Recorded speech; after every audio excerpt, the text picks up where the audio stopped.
Welcome, everybody. Braden Waters from CGIS, joined by Sam Wind and our guest speaker, Paul Kanzig. Today, we're going to be looking at the Adams triple offset butterfly valve design, focusing really on the triple offset technology.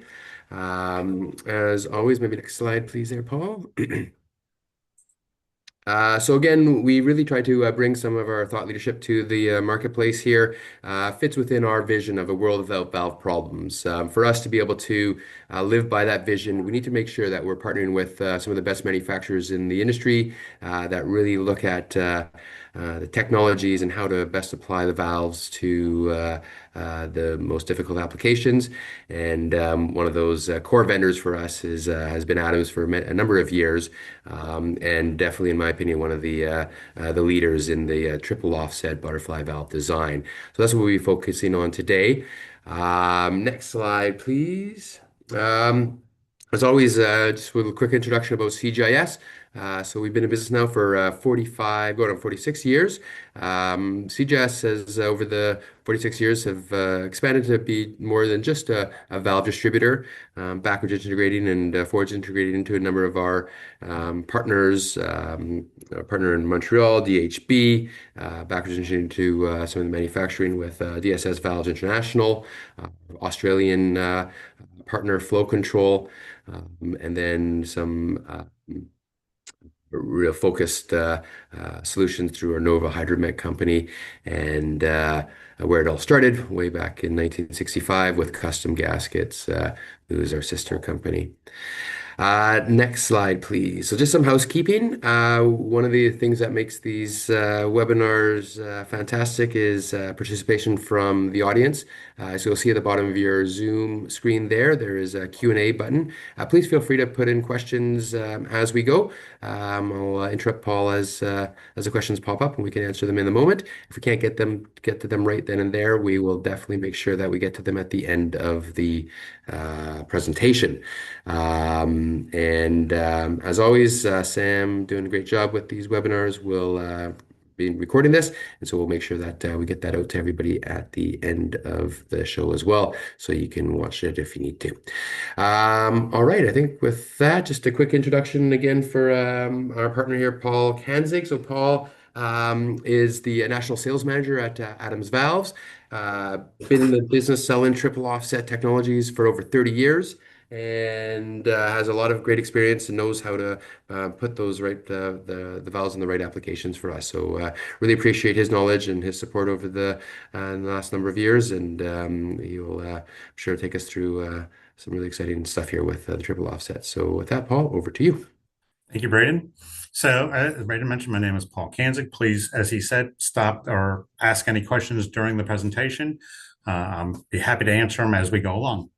So, real quick, what we're going to do today is a brief introduction on Adams Valves, who we are, where we are. Then we're going to review the triple offset design, and then specifically on butterfly valves and how it's applied, some applications and limitations of triple offset butterfly valves, and then any questions if you want to wait till the end, or you can ask them, as we said, during the presentation. So Adams Valves was actually founded in 1960 by Karl Adams. He has the first patent on the triple offset design. We are still a family-owned company, and his grandson, Martin Adams, is our current owner and leader of Adams Valves. Adams Valves is still manufactured in Germany, so all valves are at our factory in Germany. We have about 250 employees here, and they make not just butterfly valves, as you'll see, but also check valves and a couple other specialty valves that we'll talk about briefly. We have another manufacturing facility. They make more valves for the hydroelectric power applications. That is in Switzerland. And then, of course, our operations in the United States, where we assemble, test, service, and repair valves, and also do manufacture modifications to existing valves. The easiest way to explain a triple offset valve is to look at the transition of a butterfly valve. So when we look at different butterfly valves, we always start kind of with the conventional butterfly rubber lined concentric valve. You'll hear a lot of different names for this type of valve in the industry. So this valve, as you can see, the shaft is centered in the valve body and the disc seat is centered in with the shaft. So it is perfectly aligned in the middle. This has a rubber liner or Teflon, so it has a liner. And when this valve opens and closes, the disc will always be in contact with that liner. So it's a good valve for limited applications in water, air. But when I say limited, because it's limited due to the temperature of your liner and the pressure of your system. This valve is not a ANSI rated valve. This will be the manufacturer of these valves will specify the working pressure of that valve. So you'll hear a class 200 psi or a 200 psi working pressure for this valve. So that means that's the maximum working pressure for that valve. So it has its application and it's good for that application. But if you need something that is going to be either higher temperature or pressures, you need to go to something different. And so what was developed was a single offset first. And there are still some of these manufacturers out there that make a single offset. So now all we did was, this is the single offset. We moved that shaft behind the disc. I'm going to go to the double offset because you can see this a little bit better. Is we moved that shaft behind the seat of the disc. That's the first offset, like this other valve here. But the difference is now we moved our shaft from the center of the pipe off to the side. And I usually explain this to customers as a door hinge. Your door hinge is behind the door and off to the side. It's not in the middle of the door. So when you would open and close a door, if you didn't have a door frame in your wall, you would rub in and out of that seat. And that's what a high performance valve or double offset valve does, is as you open and close, that disc is going to rub across the body seat and the open and close. So you're still going to get a little bit of wear in this valve, but this valve does go to higher pressure. This is a class 150 and class 300 valve.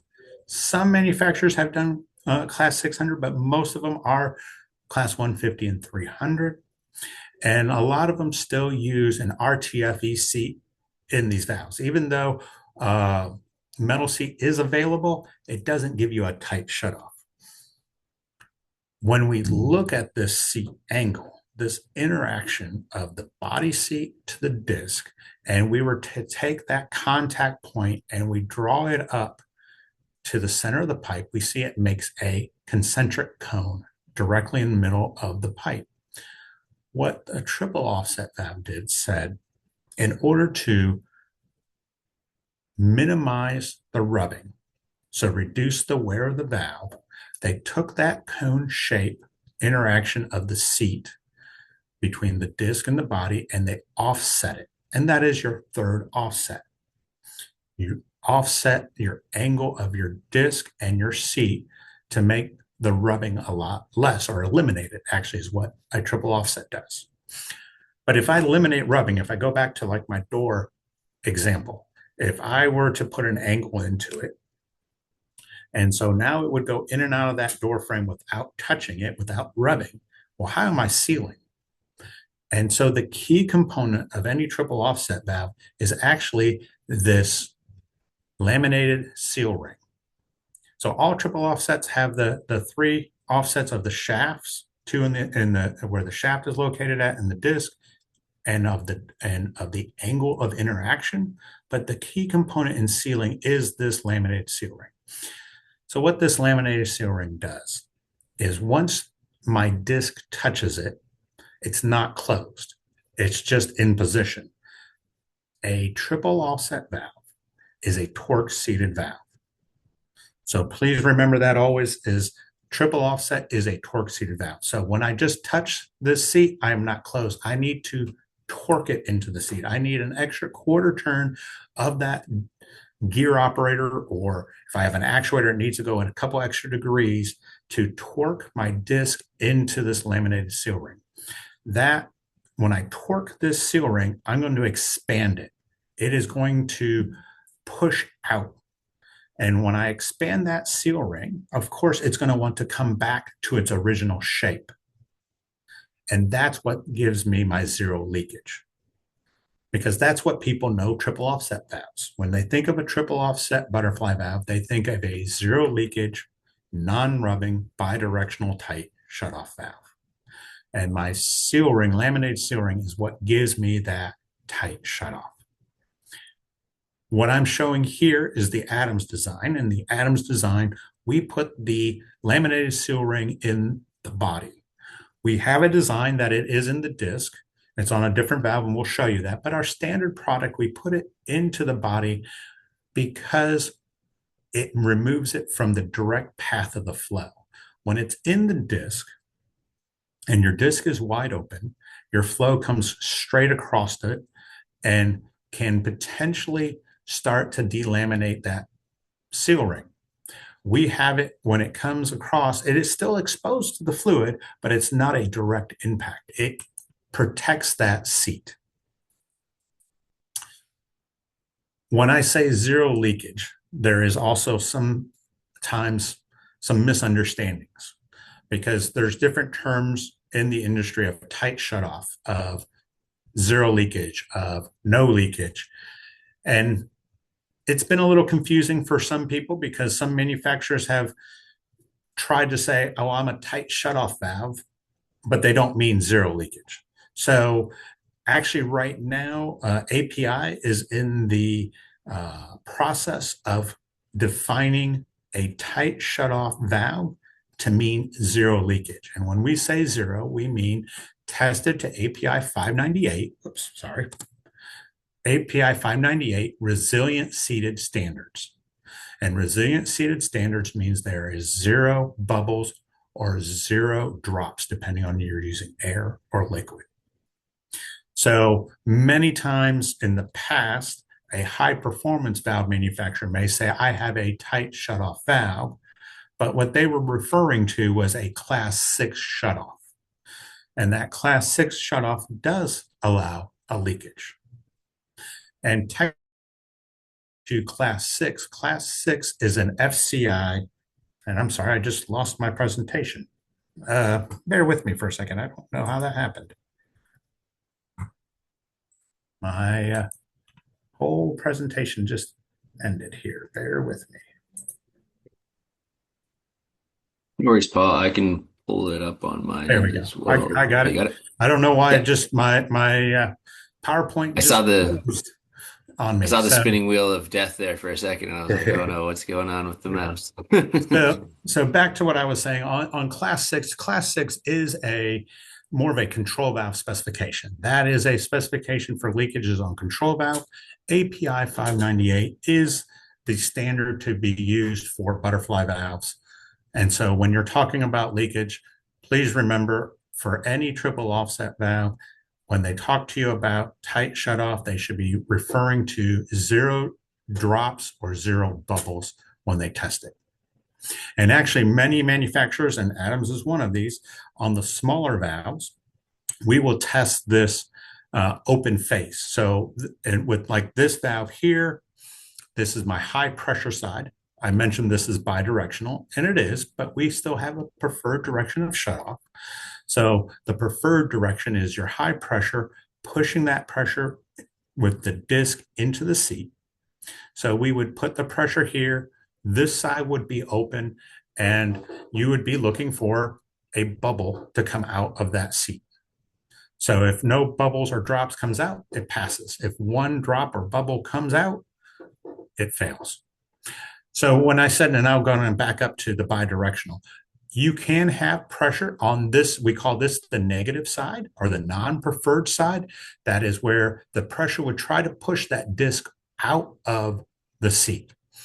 It requires additional torque. And when you're talking a manual operated valve, that gear operator is sized to hold it regardless of where that pressure is at.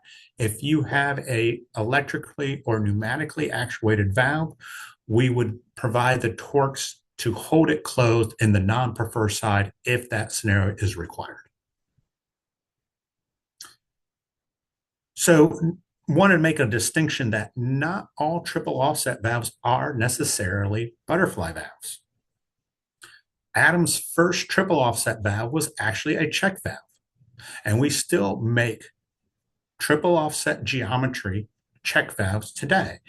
We're going to focus in this talk on our butterfly valves, but we also have check valves that are either actuator assisted to closed, or we have a combination butterfly valve with a very special linkage that allows it to act as a check valve or an isolation valve, depending on how you use your actuation on it. But as I said, today we're going to focus on the butterfly valves. In any triple offset valve, the standard components, of course, are your body, disc, shaft, your packing. You're going to have bearings also to make sure that shaft stays centered. And you're going to have your retention, your blow up retention, and your shaft, internal and external. And you're going to have a bracket that's integral to the valve, in which then you can add mounting hardware for actuation. One of the other reasons I like to show this picture is because, as you notice, all of my pictures I will be showing of our triple offsets will always have that shaft horizontally, except for my cryogenic valves. But the preferred installation method for a triple offset, and some even standard butterfly valves like your high performance, is to have that shaft horizontal. It will work 100% if the shaft is vertical.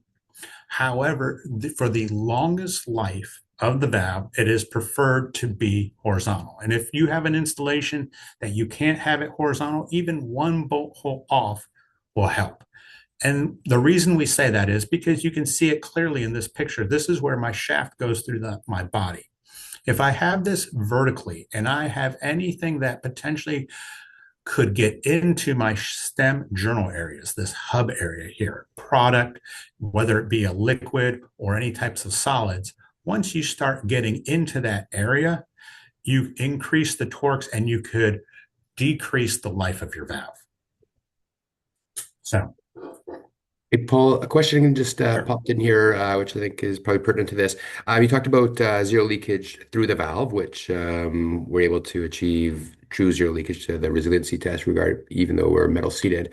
Yes. But what about leakage to atmosphere and Oh, okay. through the stem? And so I think maybe on that picture, there's maybe some good Yeah, kind let me come back here to our packing. So we have adjustable packing here with four adjustable with bolts with adjustments to load that packing set onto the shaft. So yes, we have environmental packing for this stuffing box area.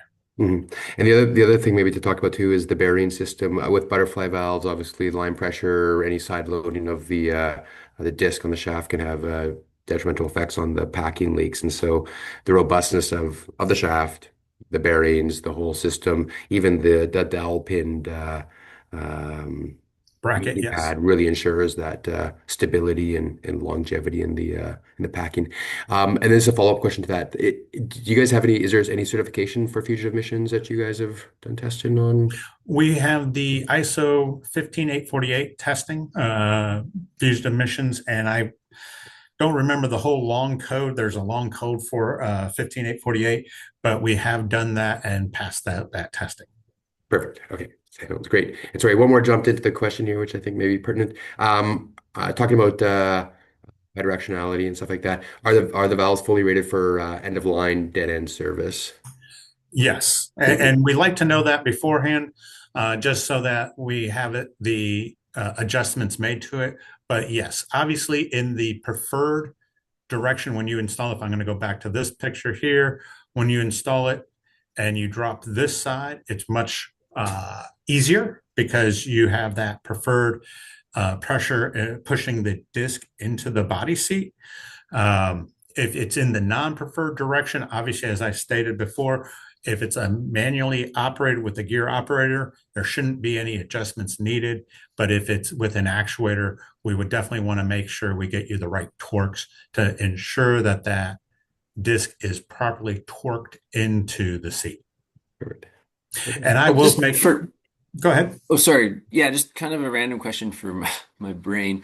Can you point which way the disc opens in this image? I'm assuming it's So from the it would top to the rotate. left. Yeah, it would rotate out like this. Okay. Thank you. So the I will say two common error or not errors, but two common issues I've seen on new valves. Uh, Specifically, it happens more usually on larger projects where they have contractors installing a bunch of valves. Um, is that we'll send a valve out to the field and we'll get a call back that it's leaking. And of course, our first question: has anyone adjusted any of the settings to the stops of the gear or actuator? And of course, always the answer is no. And sometimes they're probably right, but there's many times we'll go out and Adams does mark our stops on our gears so that we know if it's been adjusted. But that's typically one of the issues that it gets out, and a contractor isn't as familiar with triple offset valves. They consider it like a standard high performance valve that is position seated. So they'll open the gear or the disc and they'll close it again. And once they see it touch the seat, they'll readjust our stop and run it in. And they didn't realize they had to go that extra little bit to torque it into the seat.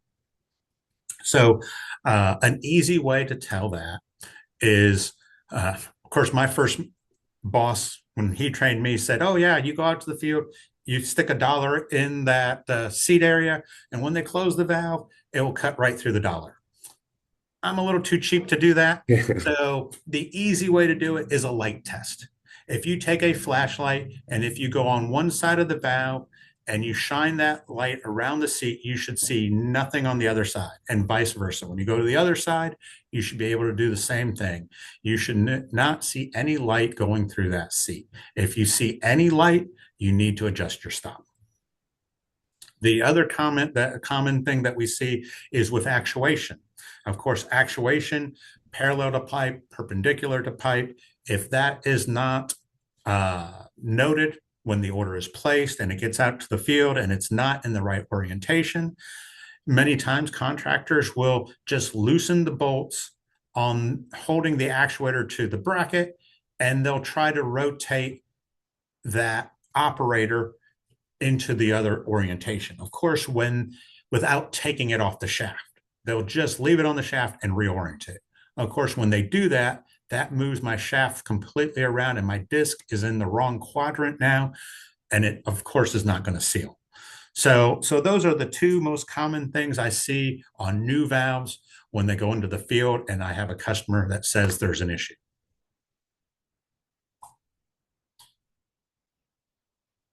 Okay. Were there any other questions on that, or were we able to address? There's one question about the seat is and where it's attached to, but I think do you address that later on? Yeah, I will address that actually in Yeah. the next slide. Perfect. So the most common triple offset configurations, because you'll hear a couple of different configurations, are going to be double flanged short pattern, which is what I'm showing here, which is the standard for all triple offset manufacturers. And then you also hear double flange long pattern, or some people call it the gate to gate face. So we, in all triple offset manufacturers, will make a takeout that is the same as a gate face to face, because that is the most common valve that we're replacing. Gate valves, as most of you maybe know already, a standard wedge gate valve is allowed to leak by code from day one. So when they test it, it is allowed to leak. And as we said, a triple offset is not. Additionally, a gate valve is a torque seated valve as well as the triple offset valve. But when you torque seat that gate valve, you grind it into the seat and then you grind it back out. So you potentially make that leakage worse every time you open and close it. So that is why a triple offset is a very common replacement of a wedge gate. The other reason is it's trimmed out much like a gate valve. There is no elastomers in our valve, such as a wedge gate valve. There are no elastomers in it. So it meets the same temperature conditions, pressure conditions, and material compatibility conditions. So as I said, you get a double flange short pattern, double flange long pattern. We also have a butt weld design, are the most common ones that you'll see in the standard triple offset. Now, as we were talking about where that seat is located, you can see that retainer ring here. And here's a little bit better picture of how we retain our seal ring in the body. So we have this retainer ring here, we have a gasket behind it, and we have this laminated seal ring here. The other advantage of triple offsets with laminated seal ring is, as you can see, you have multiple layers of steel and graphite. For some reason, if you have an abrasive material or you have something in your pipe that maybe damages one of these laminations, one of the stainless laminations, you can always torque the valve slightly more. As I said, it's a torque-seated valve. You close it a little bit more, and it will then engage on the next lamination and still give you that tight shutoff. So I hope that answered the question on how we retain that seal ring inside the body. So another configuration that we have is, and that you'll see a lot of, is lug style. Now this, we call a lug style. A lot of the people in the industry would call this a wafer valve. And what they're referring to is the shorter face-to-face. This is a lug style valve. Our design is a solid lug. You'll see many manufacturers have scalloped lugs that will look like flower petals. We do the solid, but it's the same installation. And these are designed to replace those high performance valves. As we said, those high performance valves have limitations in terms of sometimes compatibilities of materials. And of course, as I mentioned, they are wearing objects, so they might prematurely wear that seat. And if you want something that lasts longer, a lug style triple offset valve will easily replace those high performance valves. Okay. Just a real quick, if you go back one slide, there was a Sure. question, can the valve seat and ring be changed in the field or during maintenance? Yes, they can. And that is actually one of the benefits that I will say I'll highlight of Adams' design. Because of our design, our seal ring is easily accessible and easily replaced in the field. And it's, since it's in the body, it's very quick and easy. What happens, and I've seen it throughout my career, especially once again, new construction or after a turnaround, occasionally a weld rod or something is left in the pipe and the pipe was not cleaned out like it was supposed to. They go to start up and the valve closes against something abrasive, something difficult, and you damage that body seat. And you might damage your solid disc seat. And for Adams, once again, we can come out, easily replace this laminated seal ring. And if the solid disc has been damaged, we can also send that component and that can be replaced in the field as well. Some of the other designs that you'll see have this laminated seal ring is in the disc, and they'll have a welded area on the body. If that welded area is damaged, now I have to take that valve back and relap that seat, that valve body seat, possibly even take out that welded area and redo it. And that becomes more expensive and something definitely that cannot be done in the field. The other advantage, disadvantage, I mentioned that, of course, if it's in the disc, it is always in the flow area. The other item that is in your flow stream when you put this laminated seal ring in the disc is this retainer ring is now going to be on your disc, and you're going to have these bolts in your exposed to your flow. Whereas with the Adams design being in the face of the body, it is no longer in the flow area. I hope that answered that question. Sure. The other question that's come up too is about the testing and the leakage standards for Yes. API 518 and whether or not the valves are tested bi-directionally at the factory. So with Adams design, what we do is if it's a valve coming directly from the factory, yes, it will be. We stock, as I mentioned, we keep inventory in the United States, and our valves are loosely assembled. So we will test all those valves bidirectionally here at our facility before they ship. So yes, you will get that test report showing a bidirectional test before it ships.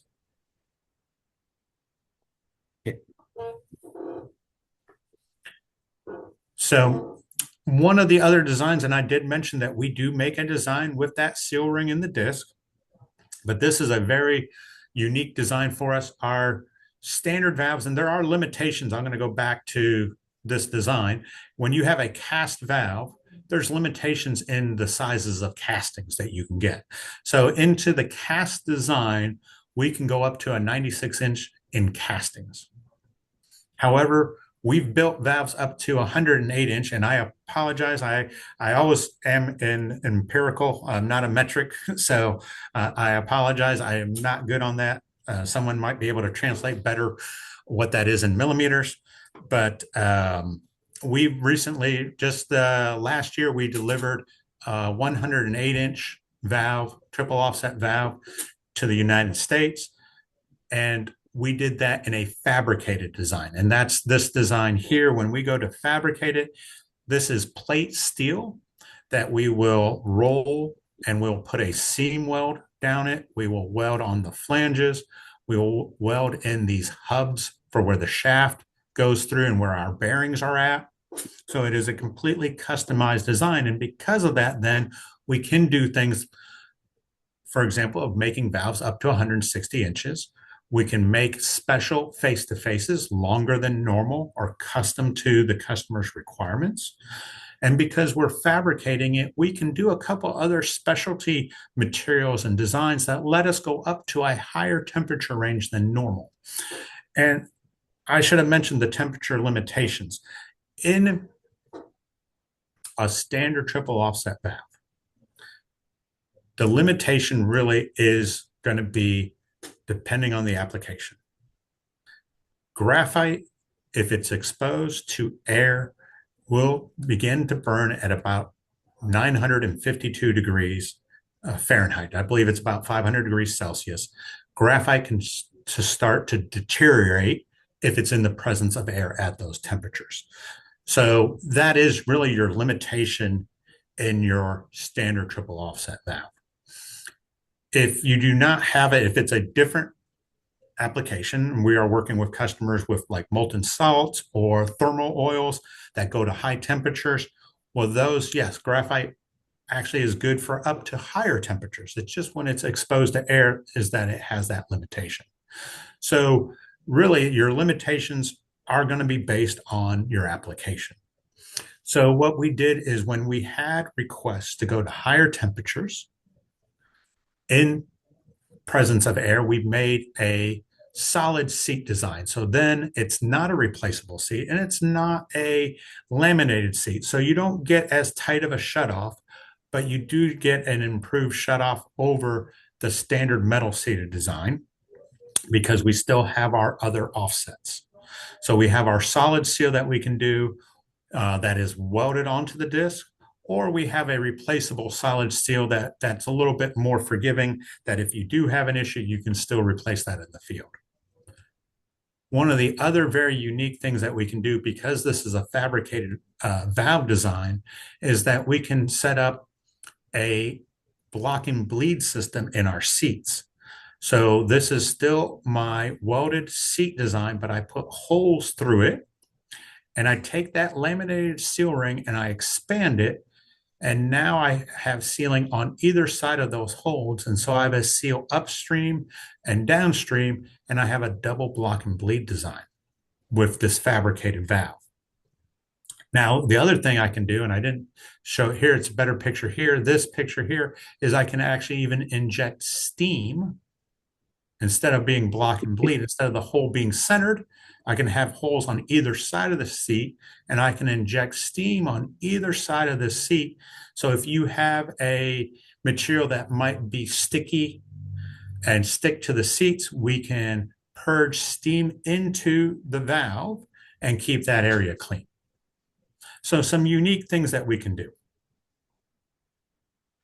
One of the other things we can do, obviously, cryogenic applications is something that triple offset valves are very well known for and very good at it. Adams is one of the manufacturers that has the most install base for triple offsets in cryogenic design. We can make a standard double flanged with a cryogenic extension, or if you want to use welded end connections, we add a access port, a side entry port, so that once the valve is welded, you can still access that laminated seal ring in the body and replace it in the field if required. One of the other things that triple offsets are known for and can be used for is control valves. So now control valves have been, butterfly valves have been used for control valves for a long time now.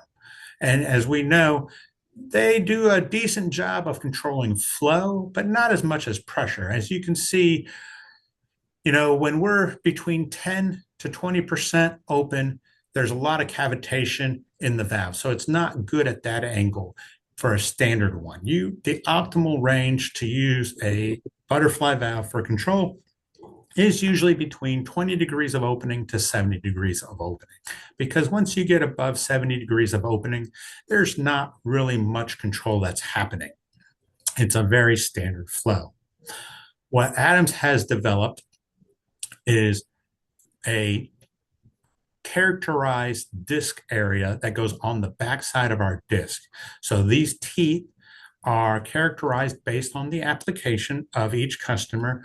The gap between the teeth and the length of the gap is based on the application. How much pressure drop is required and what are the conditions, the vapor pressure and the flows of the application.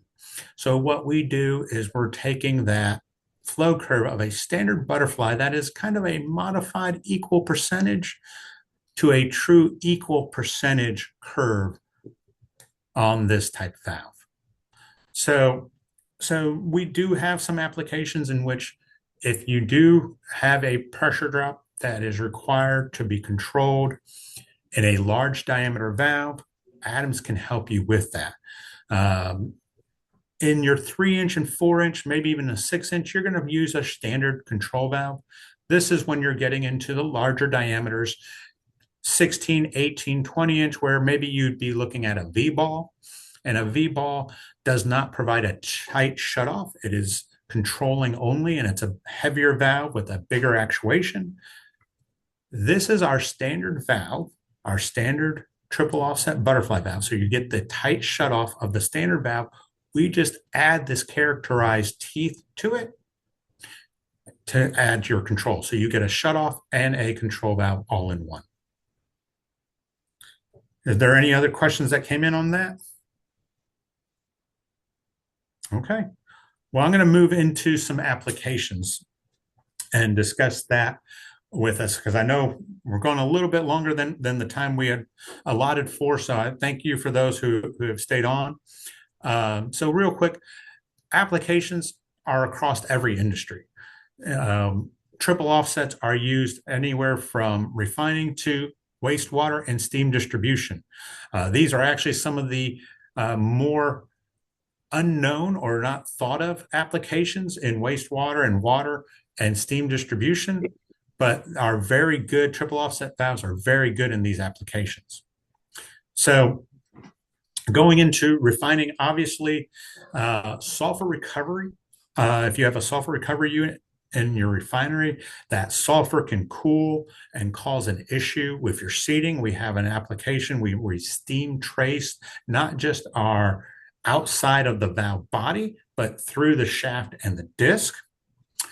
Flare gas, of course, there's a lot of large flare systems. That is a good application. Of course, tank farms. For our check valves, we use our check valves in the FCC for the main air blower check, but we didn't talk about check valves, but we can look at those too. Here is that sulfur valve that we discussed, that we trace the whole disc. So this would be in your larger diameter valves. When you have an 18-inch or a 20 or 24-inch valve, that heat coming through the body may not be enough to keep that sulfur warm and moving. So by tracing my disc and my shaft, it ensures that that sulfur is going to move and not set up anywhere inside that valve. We also do high pressure class, so up to a class 1500 valves for refining and in isolation. In petrochem, we do a lot of obviously steam isolation, same thing with flare gas, but ethylene furnaces are a very critical application in which Adams is used. We have a couple different designs that go right off of the furnace in an ethylene furnace. I mentioned Dowtherm earlier, VCM, even tank farms. In power generation, obviously, there's a lot of steam applications in a standard fossil fuel and combined cycle, but we are actually in nuclear power also. We have developed and are developing a valve for SMRs as they come out. But we are in power plants right now throughout Europe and the US. For geothermal power, we have valves installed, and that solar power, that goes back to those Dowtherm valves and molten salt applications. In LNG, as I mentioned, that we are one of the manufacturers that has the most install base in LNG, but we can do not just cryogenic service, but we can do your warm service valves there too. So in water and wastewater, transmission lines are a very big part of what we do. So the isolation and transmission lines to the water treatment plants, but also in wastewater, those transmission lines, once that water has been cleaned and prepared to be reused and be sent back out, that's where we're used. In wastewater, we wouldn't be in the brown water area where there's potential for solids. That's not a good application for any triple offset. And that would be one of the biggest limitations that you see in triple offsets is when you have solids materials. Most valves, you're going to want to have maybe 3 to 5%, maybe up to 10%. You can have some solids, but when you start to get bigger than that or larger amount, you can start to potentially damage that seal ring. And then the size of the particle is also where you have to investigate what size of particles you have, because that can get into that seal ring and damage it as well. So, you know, from an application standpoint, limitations really are based on the abrasiveness and slurry, a little bit on temperature, depending on what application it is, what's flowing through it. But we can have potential changes in our trim to address that. But really, a triple offset is a good isolation valve. I guess I should have said the other limitation is the smallest size is 3-inch. That is a limitation. 3-inch is our smallest size, but we can go up to, as I showed, 160-inch. With that, that's the what I have for butterfly valves. Are there any questions in regards to the butterfly valves? I think most of them were answered during the presentation. Okay, I'm going to go really quick. I know we're staying a little long on this, but we do make a triple offset check valve style. I only just have a couple quick slides to show you on those. I mentioned this FCV. As you can see the picture here, it's a tilted disc. My seal ring is in the disc. What gives me my torque to close is the weight of the disc, and gravity pulls that into the seat, and that's what torques me into the seat and gives me my shut off. This valve is assisted to close. This valve is used in typically power plants. This is the protection of the steam turbines from reverse flow. So if there is a trip and potential for steam to reverse into that turbine and turn it backwards, this valve closes within a half a second, protects that turbine. Another one that we use for gas and used in anything from power plants to ethylene furnaces is our MAG. This valve kind of starts our combination check valve and isolation valve. So this weight housing here, it's interesting. You can see my shaft is in this light gray to green. The green is my balancing weight for my disc, but this shaft is separate than the shaft that comes outside of the valve. There is a dog ear here that you can kind of see in this picture. So when I open my actuator, that you'd put a gear or an electric actuator out here on the end of the shaft. And when you push it, put it into the open position, it would allow the valve to operate as a check valve. It would free operate. However, when I go to close, the check valve will close on its own based on a check function, reverse flow or weight of my disc will close it. But then I can have my actuator on here, give it a signal to close, and it will hold it tight as an isolation valve. So this coupling will come around and hold this shaft in the closed position. So it's a combination isolation and check valve. This one specifically is more for gas applications. We do make them for the liquid applications. And of course, in a liquid application, check valves are used more to prevent water hammer. And in these cases, to assist in the reduction in water hammer, we have our check valves are hydraulically dampened. So these are adjustable dampening systems that allows a two-stage closure of our check valve so that you can have it set that it closes about 80% very rapidly, then another 10 degrees in a little bit shorter time or slower time, and then ease it into that last 5 or 10 degrees. It eases in the seat so you don't have that slamming effect that could damage pipes and your system. These valves as well have that two-piece coupling system so that they can be used as isolation valves as well. So the advantage of these valves, of course, is you can replace your gate valve and check valve. Instead of having two pieces of equipment, you have a combined valve and one piece of equipment that does both operations in one valve. The other thing that you can do potentially with this is throttle that valve open. If you have an electric actuator on it, you can ease that actuator open the first about 30 degrees. And so you're throttling that check valve open. So that also allows you to control some of your opening. So these valves are available different sizes. As you can see, up to 32 inch, you have a smaller, very easy cylinder for that dampening. But once you get into that larger diameters and larger pressures, you have a much more complicated dampening system because of the weight of that disc takes a little bit more to ease it closed. So that was very, very brief on the check valves. We can do a whole nother complete talk on just check valves, but I just wanted to introduce those before ending the presentation. Yeah, thanks, Paul. There was a quick question that came in for the FCV system. Can a partial stroke be placed? Or can it be partially stroked? No, I do not believe so. Well, I think you could, but then, yeah, the piston, this is a piston actuator. It would push that disc. It would push down on the disc partially.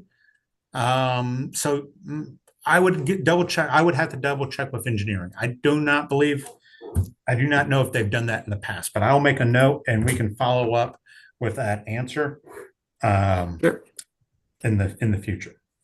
No problem. And then there was a previous question. Can the triple offset valves handle bitumen in oil sands or bitumen plus sand?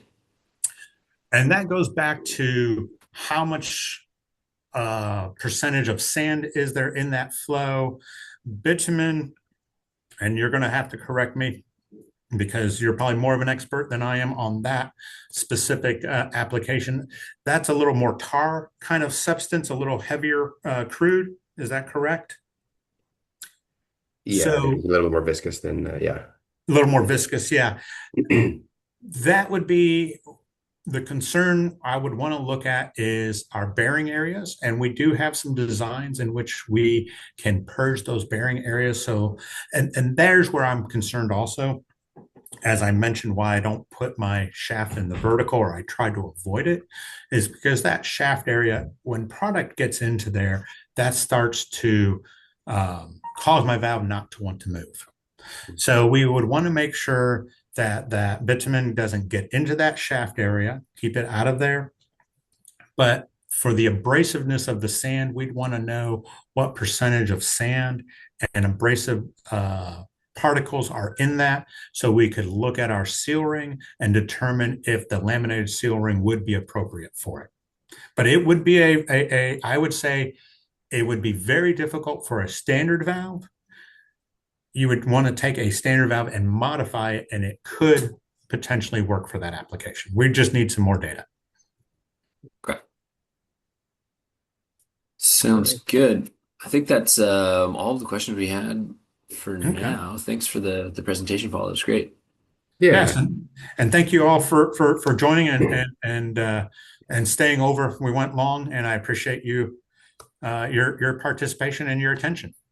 No, absolutely. And thanks a lot, Paul. Thanks, Sam, for putting this on. As I said, Sam will get that recording out to everybody. If you have any other questions afterwards, please feel free to reply back to that email, and happy to help you. Paul, again, really appreciate it. Got a very good way of explaining the triple offset. I know sometimes that can be confusing, but got a very good handle on how it all works. And like I said before, Adams has been a very big problem solver for us. It fits really well with our vision of a world without valve problems, and we're here to help solve any of your current valve problems you might be having. So please feel free to reach out. And with that, we'll sign off and have a great day. Thank you, everyone. Thanks.